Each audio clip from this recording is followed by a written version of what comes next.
Hello friends, வணக்கம். வாங்க இன்றைக்கி நம்ம என்ன பார்க்க போகிறோன்னா புதினா சட்னியும் சூடான இட்லியும் தான். இது எப்படி செய்யுதுன்னு பார்க்கலாம். இதுக்கு என்னென்ன பொருட்கள் தேவைன்னு பார்க்கலாம். இந்த சாஃப்ட் இட்லிக்கும் புதினா சட்னி அவ்வளோ சூப்பராக இருக்கும். இன்றைக்கி ஹோட்டல் ஸ்டைலில் நான் செஞ்சுருக்கேன். இது மாதிரி நீங்கள் செஞ்சு பார்த்துட்டு எப்படி இருக்குன்னு சொல்லுங்கள். சூப்பராக இருந்தது. வாங்க, இதுக்கு சின்ன வெங்காயம் 2, 4 பச்சை மிளகா, 2 காஞ்ச மிளகா, தேங்காய், ஒரு சின்ன துண்டு இஞ்சி, 10 பல் பூண்டு, ஒரு தக்காளி. வானல் வச்சுட்டு உளுத்தம் பருப்பு 1 ஸ்பூன் போட்டு பச்சை மிளகா போட்டு நல்லா வதக்கிடுங்க. அதுக்கடுத்து இஞ்சியும் பூண்டு நம்ம சேர்த்து கூடவே வதக்கிடலாம். இந்த சட்னிக்கு 10 இட்லி சாப்பிட்டா கூட சூப்பராக இருக்கும். அவ்வளோ செம்மையாக இருக்கும்.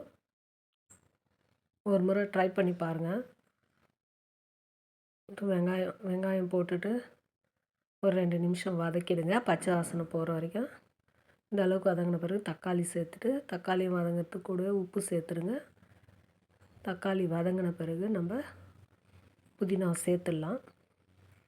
சேர்த்துட்டு இதுவும் பச்சை வாடை போகிற வரைக்கும் நல்லா வதக்கிடுங்க. வதக்கிட்டு இந்த டைமில் புளி சேர்த்துட்டு நம்ம ஸ்டவ் ஆஃப் பண்ணிவிட்டு ஒரு 10 நிமிஷம் ஆற விட்டுருங்க. அதுக்கடுத்து தேங்காய் போட்டுட்டு தேங்காய் போட்டு ரொம்ப தொழ வேண்டாம், சும்மா லைட்டாக ஒரு தொழுவிடுங்க. அடுத்து ஆறின பிறகு ஒரு மிக்ஸி ஜாரில் ட்ரான்ஸ்ஃபர் பண்ணிவிட்டு நம்ம அரைச்சி எடுத்துக்கலாம் நைஸாக. பாருங்கள், இந்த அளவுக்கு நைஸாக அரைச்சிக்கோங்க. இது ஒரு பாத்திரத்தில் ட்ரான்ஸ்ஃபர் பண்ணிவிட்டு தாளிச்சிக்கலாம். ஒரு 2 ஸ்பூன் எண்ணெய் விட்டுட்டு கடுகு, சீரகம், உளுந்து தாளிச்சிட்டு ஒரு காஞ்ச மிளகா, கொஞ்சமாக பெருங்காயம் சேர்த்துக்கோங்க. பெருங்காயம் சேர்த்தோம்னா நல்ல வாசனையாக இருக்கும். நல்லா புதினா டைஜஷன் ஆகும். இந்த மழைக்கு, இந்த பனிக்கு கோல்டு நல்லா எடுக்கும்.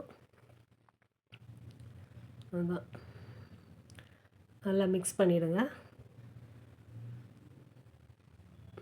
நல்லா மிக்ஸ் பண்ணிவிட்டு சூடான இட்லி வச்சுட்டு இந்த புதினா சட்னி தொட்டு சாப்பிட்டு பாருங்கள். அவ்வளோ டேஸ்ட்டாக இருக்கும். நான் சொல்கிறதோட நீங்கள் செஞ்சு பார்த்துட்டு சொல்லுங்கள். இட்லியும் அவ்வளோ சாஃப்டாக சூப்பராக இருக்குது. வீடியோ பிடிச்சிருந்தால் லைக் பண்ணுங்கள், ஷேர் பண்ணுங்கள், கமெண்ட்ஸ் பண்ணுங்கள், சப்ஸ்கிரைப் பண்ண மறந்துடாதீங்க. பாய்.